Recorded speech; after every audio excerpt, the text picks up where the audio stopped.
பசங்க ரொம்ப நாளாவே வந்து சிக்கன் ஃப்ரை வேணும் அப்படின்னு சொல்லி கேட்டிருந்தாங்க. இன்னைக்கு வந்து எண்ணெயில பொரிக்காம ஏர் ஃப்ரையர்ல வந்து ட்ரை பண்ணலாம் அப்படின்னு சொல்லிட்டு பண்ணிட்டுருக்கேன். அதுக்கு சிக்கன் வந்து ஒரு 1/2 கேஜி வந்து ட்ரம் ஸ்டிக் எடுத்திருக்கேன். நல்லா வாஷ் பண்ணிட்டு, இப்போ அடுத்து மசாலா பொடி எல்லாமே சேர்த்துக்கலாம். உப்பு, red chilli powder, Kashmiri chilli powder வந்து ஒரு டீஸ்பூன் சேர்த்துருக்கேன்.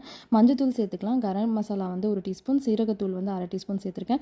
இஞ்சி பூண்டு பேஸ்ட் 2 டீஸ்பூன் சேர்த்துக்கலாம். கடலை மாவு வந்து 2 டேபிள் ஸ்பூன் நல்லா கோட் ஆகிறதுக்காக சேர்த்துருக்கேன். கார்ன்ஃப்ளவர் வந்து ஒரு 4 டீஸ்பூன் சேர்த்துட்டு, தயிர் சேர்த்துட்டு, லெமன் ஜூஸ் சேர்த்துட்டு நல்லா 1 மணி நேரத்துக்கு நல்லா ஊறினா தான் நல்லாயிருக்கும். ஏர் ஃப்ரையரில் 180 டிகிரி செல்சியஸ்க்கு 30 மினிட்ஸ்க்கு செட் பண்ணிட்டேன். ஒரு 25 மினிட்ஸ் ஆனதுக்கு அப்புறமா வந்து ஓப்பன் பண்ணிவிட்டு சிக்கன் எல்லாம் திருப்பி விட்டுக்கிட்டேன். கொஞ்சமாக 2 டீஸ்பூன் வந்து எண்ணெய் வந்து நல்லா தெளிச்சு விட்ட மாதிரி வந்து சேர்த்துக்கிட்டேன். அப்போ தான் நல்லா சாஃப்ட் அண்ட் ஜூஸியாக வந்து சிக்கன் கிடைக்கும். 30 மினிட்ஸ்க்கு அப்புறம் பார்த்தீங்கன்னா சிக்கன் வந்து நல்லா சூப்பராகவே நல்லா வெந்திருந்தது. சாஃப்டாக ஜூஸியாக இருந்தது. எண்ணெயில் பொரிச்சோம் அப்படின்னா ஃபுல்லாக முறுமுறுப்பாக கிடைக்கும். ஆனால் இதில் ஓரளவுக்கு வந்து நல்லாவே கிறிஸ்பியாக தான் கிடச்சிருந்தது. முக்கியமாக சிக்கன் வந்து நல்லா சாஃப்டாக வெந்திருந்தது, ஜூஸியாக இருந்தது. ஏர் ஃப்ரையரில் சிக்கன் வந்து ட்ரை பண்ணணும் அப்படின்னா இந்த மெத்தடில் வந்து ட்ரை பண்ணி பாருங்கள், செமையாக இருக்கும்.